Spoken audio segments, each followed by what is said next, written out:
Today we're reading from the Srimad Bhagavatam, Canto 1, Chapter 15, the Pandavas retire timely.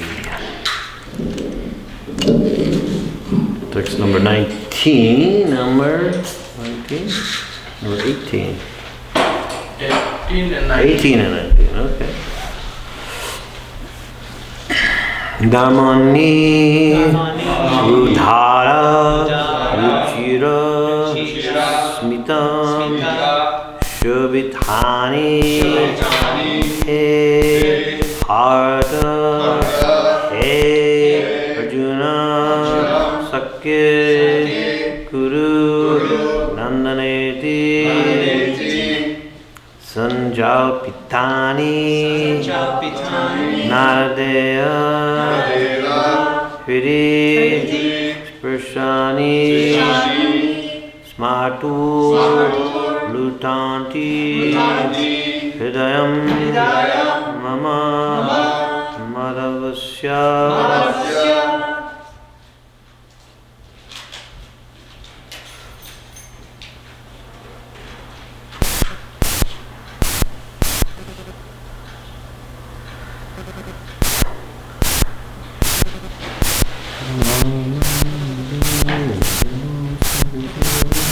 Narmanyudara Rujira Smiti Shobhitani He Pata Herjuna Sake Kuru Dandaneti Sanjalpitani Naradeva Hridi Sprashani Smartu Lutanti Hridayam Mama Madhavasya.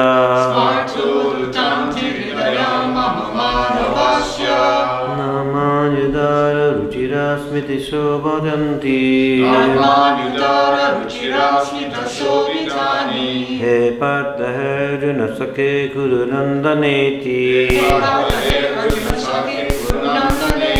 Sanjalpitani Naradeva Hridi Sprashani Smartu Lutanti Hridayam Mama Madhavasya.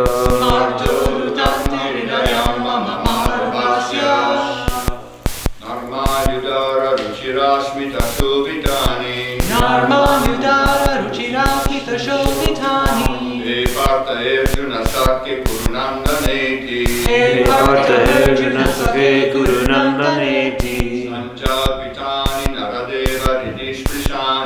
Sanjalpitani Naradeva Hridi Sprashani Smartu Lutanti Hridayam Mama Madhavasya. Narmanyudara Ruchira Smita Shobhitani He Partha Arjuna Sakhe Guru Nandaneti Sanjalpitani Naradeva Hridi Sprashani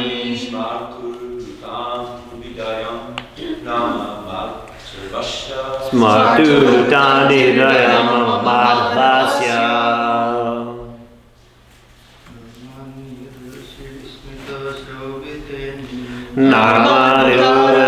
Narmanyudara Ruchira Smita Shobhitani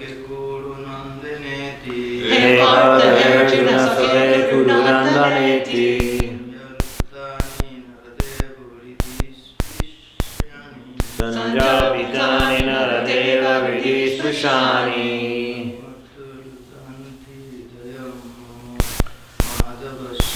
Smartu Lutanti Hridayam Mama Madhavasya. Narmanyudara Ruchira Smiti Shobhitani Narmanyudara Ruchira Smiti Shobhitani He Partha Arjuna Sakhe Guru Nandaneti Sanjalpitani Naradeva Hridi Sprashani Sanjalpitani Naradeva Hridi Sprashani Smartu Lutanti Hridayam Mama Hridayam Mama Madhavasya. Anyone else?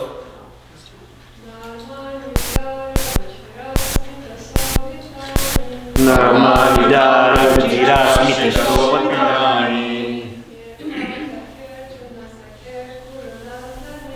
He Pater Ganasake Guru Nandaneti.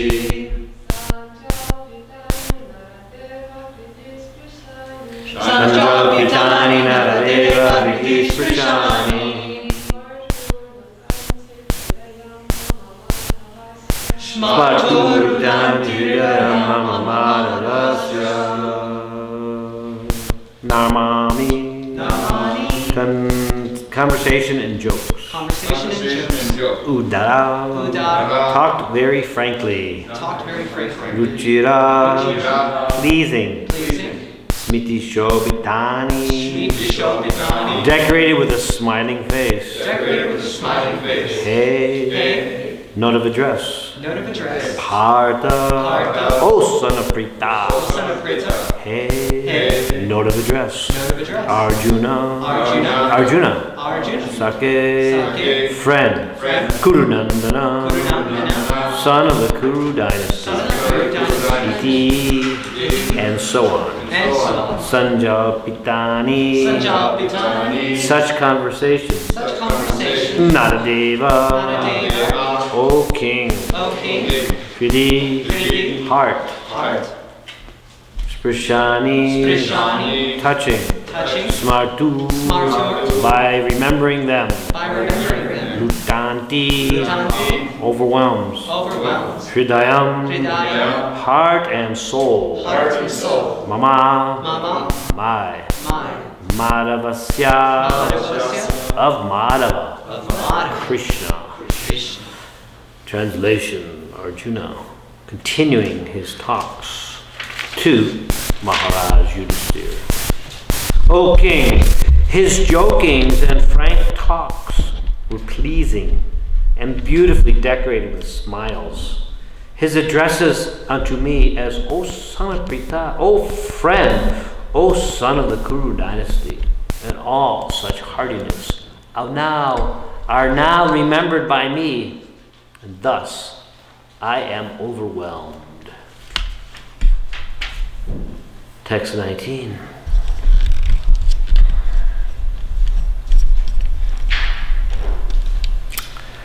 Translation. Generally, both of us used to live together and sleep, sit, and loiter together. And at the time of advertising oneself for acts of chivalry, sometimes, if there were any irregularity, I used to reproach him by saying, "My friend, you are very truthful." Even in those hours when his value was minimized, he, being the Supreme Soul, used to tolerate all those utterings of mine, excusing me exactly as a true friend excuses his true friend, or a father excuses his son. Purport by His Divine Grace A.C. Bhaktivedanta Swami Srila Prabhupada Ki Jai. Srila Prabhupada Ki Jai. Srila Prabhupada Ki Jai. Just checking, see if anyone was there. Since the Supreme Lord Sri Krishna is all perfect, his transcendental pastimes with his pure devotees never lack anything in respect, either as a friend, son, or lover. The Lord relishes the reproaches of his friends, parents, or fiancés more than the Vedic hymns offered to him by great learned scholars and religionists in an official fashion. Translations, again, I'll say, you please repeat. O King, his jokings and frank talks were pleasing and beautifully decorated with smiles. His addresses unto me as O son of Prita, O friend, O son of the Kuru dynasty, and all such heartiness such hardiness are now remembered by me, are now remembered by me, and thus I am overwhelmed. and thus I am overwhelmed. Generally, both of us used to live together, and sleep, sit, and loiter together. And sleep, sit, and loiter together. And at the time of advertising oneself And at the time of advertising oneself for acts of chivalry, for acts of chivalry, sometimes if there were any irregularity, sometimes if there were any irregularity, I used to reproach him I used to reproach him by saying, by saying, "My friend, you are very truthful." "My friend, you are very truthful." Even in those hours Even in those hours, when his value was minimized, when his value was minimized, he, being the Supreme Soul, he, being the Supreme Soul, used to tolerate all those utterings of mine, used to tolerate all those utterings of mine, excusing me exactly as a true friend excusing me exactly as a true friend, excuses his true friend, excuses his true friend, or a father excuses his son. or a father excuses his son. Om Gyantamanandasya Giranjanashakaya Chakshuramitamena Tasmai Shri Gurve Namaha Shri Chaitanya Mena Vishtam Stavitam Mena Bhutale Swayam Rupakaramayam Rati Swaparantikam. We are born in the darkness of ignorance, but our spiritual masters kindly force open our eyes with the torchlight of knowledge. Therefore, after a most humble and respectful obeisance unto him, Maum Vishnu Padaya Krishna Prasad Bhutale Srimati Bhaktivedanta Swami Tiramane Namaste Saraswati Devi Gauravani Prachadane Nirvasesha Sunyani Prasputane Sudhagane Tashi Krishna Chaitanya Prabhu Nityananda Sri Advaita Gadadhara Sivasadi Gauravagdana Hare Krishna Krishna Krishna Hare Hare Hare Rama Rama Rama Hare Vivancha Kalpotri Vischa Kripa Sindhuvevacha Patitam Bhavanevyo Vaishnavyo Namo Namah. Gita.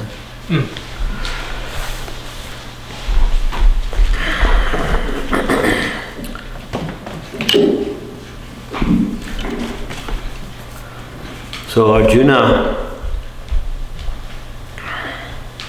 is remembering Krishna. This is the sum total of all spiritual practices. Somehow or another, remember Krishna. Rupa Goswami explains there are two regular principles if you boil them down, all 64. That is, first one, always remember Krishna. And the second one, never forget Krishna. So, of course, Arjuna is remembering these intimate dealings that he had with Krishna. And he was able to feel such deep feelings of love and attraction for Krishna because he had the basis in his relationship with Krishna as friend. He was the dear friend of Krishna. Now, where did this friendship start? Where did this relationship start?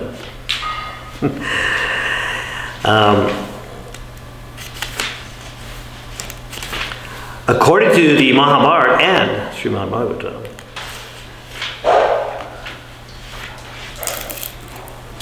in previous incarnations, Krishna and Arjuna appeared together as Narayan Rishi. Narayan Rishi is one of the incarnations or avatars of Lord Vishnu who appeared in this world to perform, or should say, to display their incredible opulence and powers as great sages. Narayan Rishi were situated, as I say, they lived in the Himalayan mountains at Bhadrak Ashram. And there they were engaged together. They were like twins, practically speaking. Nara and Narayana. And they were engaged in their severe austerities, living in the cold Himalayan mountains. But they were engaged in meditation and concentration upon the Supreme Lord, engaging in devotional service internally. And they used to inspire. They used to inspire people. Not everyone, but people knew. Some people knew that they were living up there, and would go and have darshan with them. And their austerities were so intense, and their focus on the Lord was so concentrated that anyone who went to them became spiritually surcharged. Of course, on the other hand, there was Lord Indra. Lord Indra saw them performing austerities, tapasya. And what did Lord Indra think? He thought, oh my God, by the dint of their austerities and penances, they will gain so much power that they will kick me out of the seat of the King of Heaven, and I will lose my prestige. Therefore, let me make them fall down. This was one of Indra's constant programs. Whenever a sage was engaging in austerities, he would send heavenly damsels. So at this time, he sent spring personified, the Santa, and also a whole slew of beautiful apsaras, or sometimes they're called nymphs, from the heavenly planet. And they appeared before Narayana Rishi in their ashram and began dancing and singing, and the whole atmosphere was surcharged from the cold winter of Bhadrak ashram to this beautiful spring atmosphere with gentle breezes and beautiful flowers. Spring is intoxicating atmosphere. And so when they were faced with this quote-unquote temptation, from their bodies they emanated hundreds of girls, beautiful women that were hundreds of times more beautiful than the ones that were trying to attract them. And the ones that were trying to attract them, when they saw that their beauty was defeated, they became ashamed of what they were doing. And all those girls followed the other girls back to the kingdom of Indra. And one of those girls, it's explained that Narayan took one flower and put it on his thigh, and from his thigh came the most beautiful girl out of all those apsaras that they created, and that was Urvasi. So Urvasi and the other girls, they went back to the heavenly planet. When Indra found out what had happened, of course, he became embarrassed. Not that he learns any lessons, but he became embarrassed too for what he was trying to do, and he realized their greatness. So it's explained in the Mahabharata that Krishna and Arjuna, they were Nara and Narayan. Arjuna being Nara and Krishna being Narayan. So they're intimately connected, and of course we know, Krishna explains this in the Bhagavad Gita to Arjuna. Many lives I've had, but I can remember all of them, but you cannot. Right? That's nothing, the 4th chapter. But in this particular verse, this is Arjuna. Trying to see here. Yes, this is Arjuna. It's interesting. In the Bhagavad Gita, in the same vein, after Krishna had exhibited the universal form, and Arjuna had a glimpse into actually how majestic and how powerful and who Krishna really was, besides his intimate friend, he also had these thoughts that he was sharing with Krishna. I think I'll read here. Thinking of you, and this sounds like today's verse a little bit. Thinking of you as my friend, I have rashly addressed you. Oh Krishna, oh Yadava, oh my friend, not knowing your glories. This is from the 42nd verse of the 11th chapter. Please forgive whatever I may have done in madness or in love. I have dishonored you many times, jesting as we relaxed, lay on the same bed, or sat and ate together, sometimes alone, and sometimes in front of many friends. O infallible one, please excuse me for all these offenses.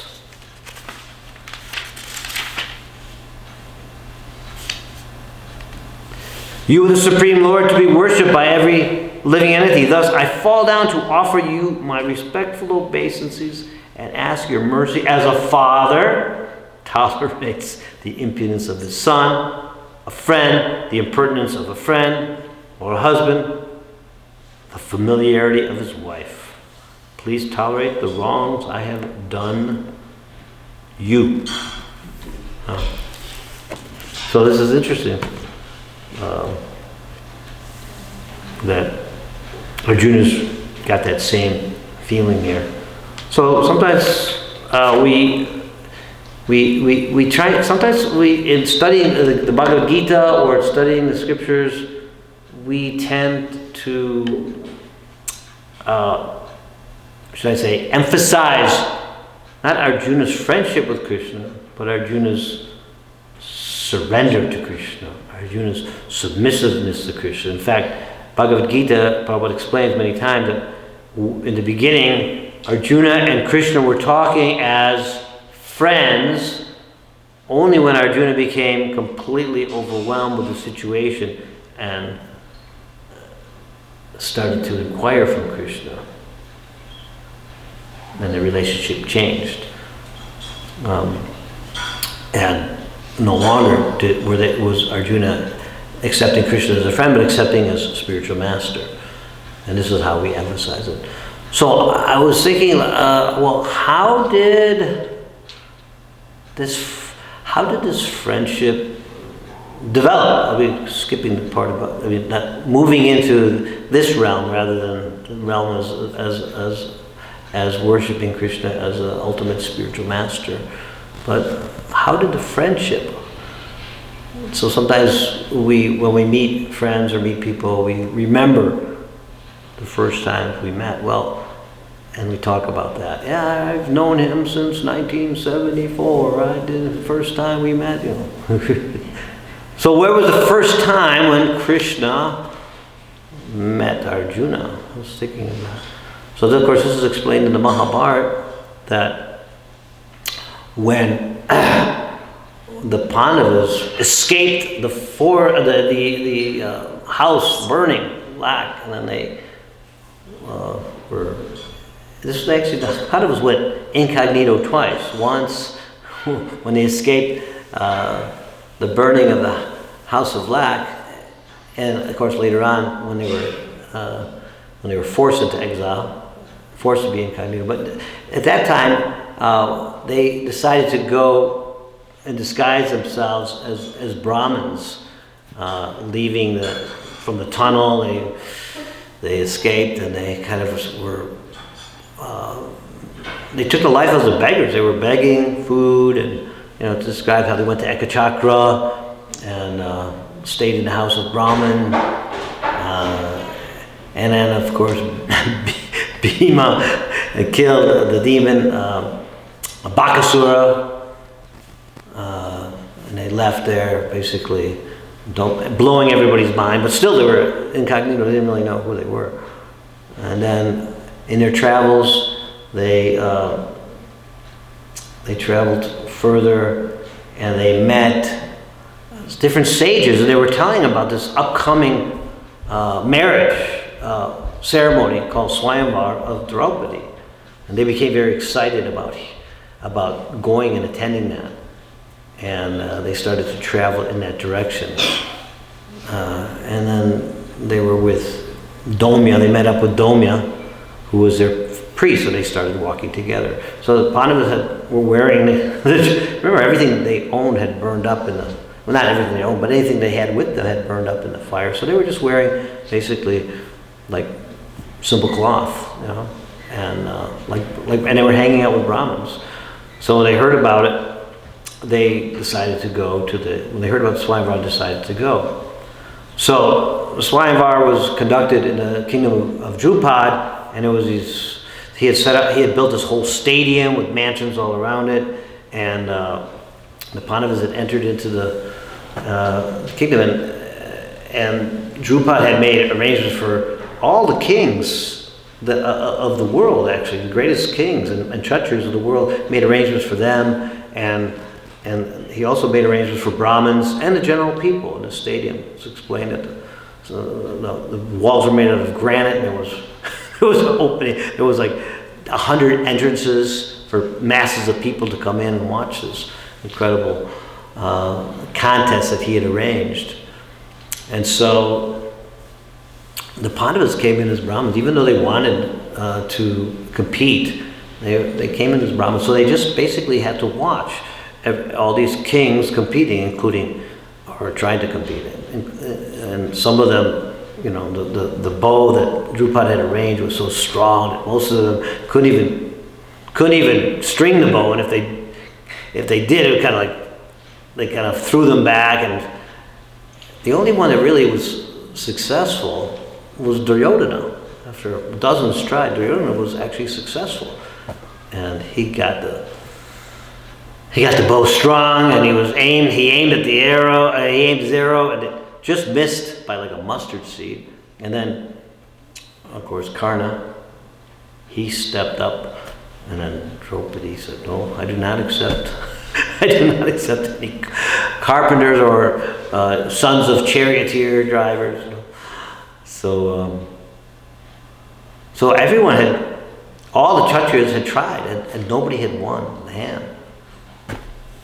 So at that time, the Pandavas stood up. Of course, when they saw, it's explained earlier, when they saw Draupadi when she first came out, all the Pandavas had stood up, and they were on one side of the stadium, and the kings were on the other. And the kings on that side, there was also the Yadu dynasty. And Krishna and Balaram were sitting together. And Krishna nudged Balaram and said, "Hey, look over there. You see those Brahmins who are standing up looking at Draupadi? I think that might be the Pandavas. What do you think?" It's my opinion.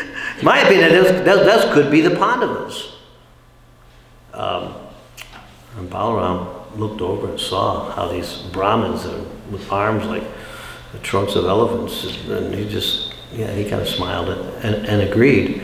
And then, of course, Arjuna stepped forward and was successful in shooting the target.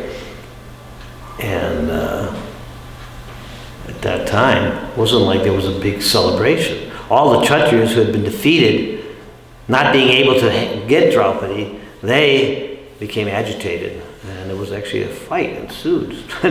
Arjuna and Yudhisthira, they held them off, you know. And then they had to run out of the stadium with Draupadi. And then at that time, they were staying in a house of a potter. There's a poor Brahmin, they were staying in their house, and they went, and they went past the stadium and out of the city limits and went. And so they were there in the potter's home, and Draupadi was so happy to have been captured. Of course, they told the story the other day about how they had to share her and everything. But the point I want to make is that at that time, Krishna and Balaram had followed them, and they knocked on the door and were let in, and they introduced themselves. You know, I'm Krishna, and this is Balaram. It's the first time they met, and they were so happy, of course. So the relationship was cemented very strongly there. Of course, the relationship between Krishna and Arjuna was a familial relationship anyway, because Vasudev's sister is Kunti, right? Kunti is the mother of the Pandavas, so Vasudeva is the father of Krishna, so therefore it was already there.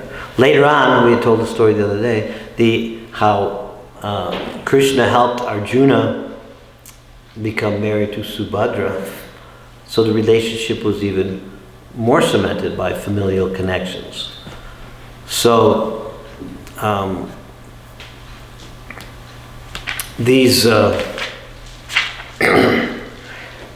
pastimes with Krishna and Arjuna, beginning with this wedding of Draupadi, Krishna supported that. Later on, it's explained when Krishna and Arjuna were in the Khandava forest. They fought together to burn down the forest for the sake of Agni. This was how their friendship even cemented more, because they worked as a teamwork to accomplish that. So Prabhupada's explaining here in the purport that Lord Krishna acts perfectly in any relationship we want with him. And this is what Arjuna is remembering. Arjuna is remembering how Krishna acted as his personal friend. But now that Krishna's gone, his heart is longing for that experience again. So this is Krishna. He attracts us. he brings us into his attraction, his energy, his orbit. But then, if we want to maintain that, we have to remember him. Krishna attracts us and engages us, but in order to maintain that, we have to remember him. So Arjuna is going into this whole, smart, here in the verses, smartu, he's remembering how Krishna smiled, Krishna talks, Krishna's touching, even to the point where he's thinking he's offending Krishna. But it doesn't matter, because Krishna had accepted him as his friend. So Prabhupada is saying here, the Lord relishes the reproaches of friends, parents, and fiancés more than the Vedic hymns offered to him by great learned scholars and religionists in an official capacity. Why would Krishna relish being chastised more than glorified? That's the question to you all now. It's time to open the class up. Yes, we got a comment here? What's the question? The question, it says here, Prabhupada says that the Lord relishes reproaches. Reproaches means chastisements or corrections by friends, parents, or fiancés, more than being glorified by the Vedic hymns. Why would you say this, Subhananda Guru? Why is it more relishable to Krishna to be chastised than to be glorified? If he's the Supreme Lord, we're taught, right? Satatam kirtayanto mam. The devotees are known for always glorifying Krishna, chanting his glories. This is how we're taught. But here it says, Prabhupada explaining in the purport, there's a nuance here. Would you have something to comment on? Some reflection on this statement by Prabhupada, Mathura? Well, it's what you say. I thought just this word, I must say created, more or less, were created by Krishna. I don't know where that all began, but supposedly it's eternal. But what came to my mind is, it's just, this isn't very well, that I would get tired of that. Actually, I don't want to hear it anyway. I mean, it's kind of like unpalatable when people start buttering you up or something, or whatever the reason. Maybe there's no motivation, but just to, oh yeah, you're so this, you're so that, you're so this. It gets old, doesn't it? I mean, and you want to have other kinds of exchanges, like funny exchanges or other things going on, joking, whatever, it's like, or just someone says something about you in jest, and it's not malicious, and you joke around. Different flavors. Okay. Subrana? What's the difference between these types of relationships? Offering Krishna great hymns of the Vedas by learned scholars versus being chastised by Mother Yashoda or by his lovers or by his friends. Yeah, it's different in that case, like chastising by Mother Yashoda is another rush, and chastising by the friend is different. Like who can chastise? When someone loves him more than him, then like Srimati Radharani chastising, because she love, intense love. For that, sometimes she's chastising, but we see when Radharani chastising Krishna, after she suffer more than Krishna. This is the, and I have question about that. Like this love. We're saying this we should love. But even in spiritually, like material love is suffering. Even if we consider that Radha Krishna's love, they are also suffering. Then what is the meaning of that love? Most of time, like we consider Radha Krishna, most of time they are suffering each other. And what the taste of this love? Why like love is so great?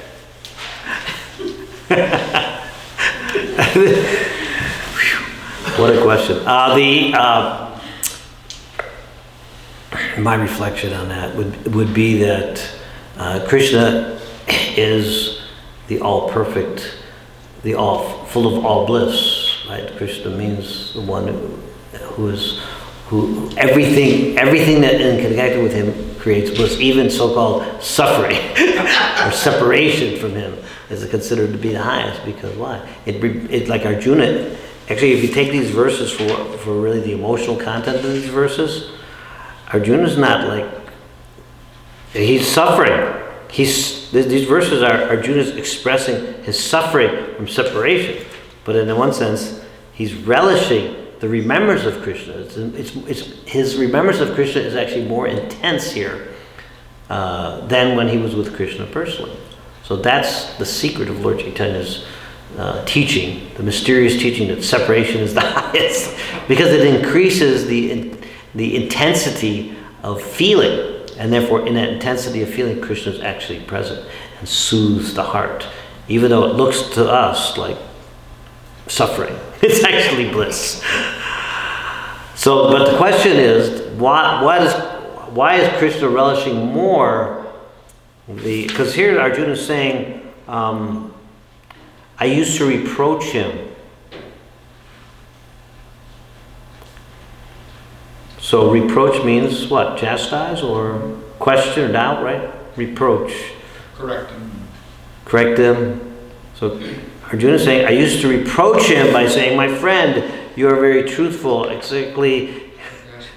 In other words, in the Kshatriya spirit, sometimes the Kshatriyas would boast, right? Would boast in order to show their prowess, right? So, as he says, this is interesting. At the time of advertising oneself for acts of chivalry, right? It's explained in the Swayamvara of Draupadi. All the Kshatriyas, when they saw Draupadi, would stand up and say, "She's mine! I will defeat all of you. Don't even try. My arms are like, pounding their arms." So advertising themselves, it says that at the time of advertising oneself for acts of chivalry, I used to reproach him. It means he was kind of like, like a friend. Prabhupada was explaining that if a friend kind of chastises you, you actually get pleasure, right? If a friend who loves you chastises you, it's actually pleasurable. It's not chastisement, in the sense that it's done in a mood of love. So but the question is, the question in the purport is, why does the Lord relish being chastised more than he does being glorified? Actually, Chaitanya Mahaprabhu was saying in that point, Priya more man kare kare vashana destuti hoite more hare more man. When beloved one chastising me, it's not actually chastising. When they have something like they showed their chastising, but they shown their love. And Chaitanya Mahaprabhu was saying, their chastisement, even I relish more than those are reciting verse from Veda. Yes, it's from the same. It's the same. Prabhupada's referring to that. I'm pretty sure in the purport here. So why? Does anybody have something that why? It's a fact. It's a fact. He's saying here it's a fact. Question is why? Well, when you speak of glorification, that implies on reverence. There you So go. it's more distant. Chastising is more closeness. So it's more intensity. And being that it's transcendental amongst friends, and that intensity is intense pleasure. Yeah, for the Lord, the Lord appears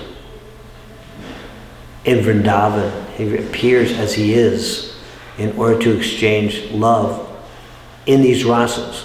If you're glorifying the Lord with Vedic hymns and prayers, that doesn't mean there's any intimacy. Not necessarily intimacy.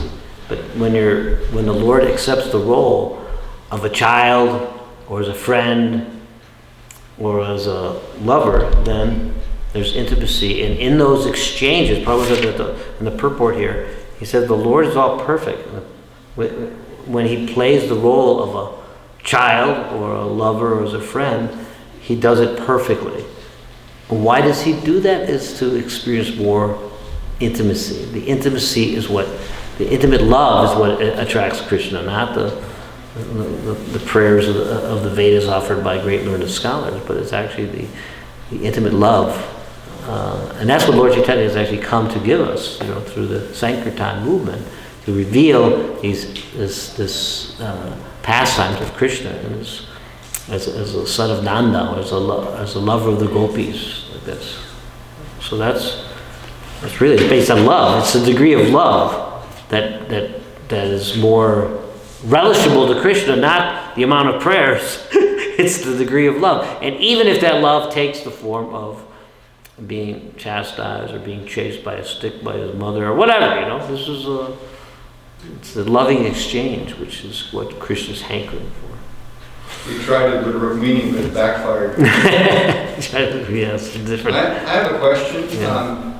I don't recall reading any specific instance where Arjuna is reproaching. Do you have any? No, I don't. I was trying to find that, but I couldn't find think it. of anywhere that mentioned. The way that Prabhupada has written it here, it's, we have, at the time of advertising oneself for acts of chivalry, sometimes if there were any irregularity, this is Arjuna speaking, I used to reproach him, means Krishna, by saying, my friend, you are very truthful. Even in those hours when his value was minimized, he, being the Supreme Soul, used to tolerate all those utterings of mine. So, to us, it's hard. I mean, do you feel what Arjuna is saying to Krishna at the time? My friend, you are very truthful. Or was it kind of like trying to put Krishna in his place, or trying to say? I mean, Prabhupada's describing this as reproachment. My friend, you are being very truthful. Do you have some insight, Vyapi? I don't have much, but I would. I don't either. That's why. I would say that Do you know what number this thing if you is? say somebody is your friend, and you of course even mean it, what you're doing is you're putting them on an equal level with you. Okay. So that's one way of looking at it, that he's putting the Lord as equal to him in that circumstance. And the Lord, of course, is always above you. So, in that way, I guess you could kind of see, wow, how dare you think the Lord is just your friend. Just like sometimes the spiritual master is not your friend. The spiritual master is always above you. He's not just your friend. But at the same time, of course, he's your friend. But you don't understand what I'm saying. I am, but I guess I was really trying to understand why this description here that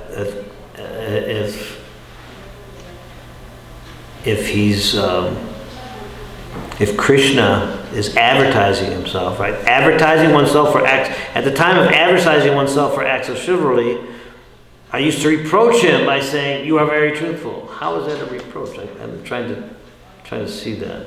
Being sarcastic. It must be in a mood of sarcasm. Yeah. Because they were boasting, boasting about their prowess. Kshatriyas boast about their prowess, so you could maybe be saying it in a sarcastic way. So it was a kind of a dilemma to try to understand that. What about when Abhimanyu was killed? I know at one point Arjuna was ready to retaliate with Yudhishthira, but I think that was another instance. Was there any comments made to Krishna? Any comments made? Huh? Well, he was angry at Yudhishthira, and Krishna basically calmed him down, right? So I remember. I don't remember. Anyway, the point being here that friendship means familiarity, and familiarity means sometimes chastising, sometimes minimizing. But even if that goes on in a friendship relationship, it doesn't mean that the friendship is minimized, right? You can chastise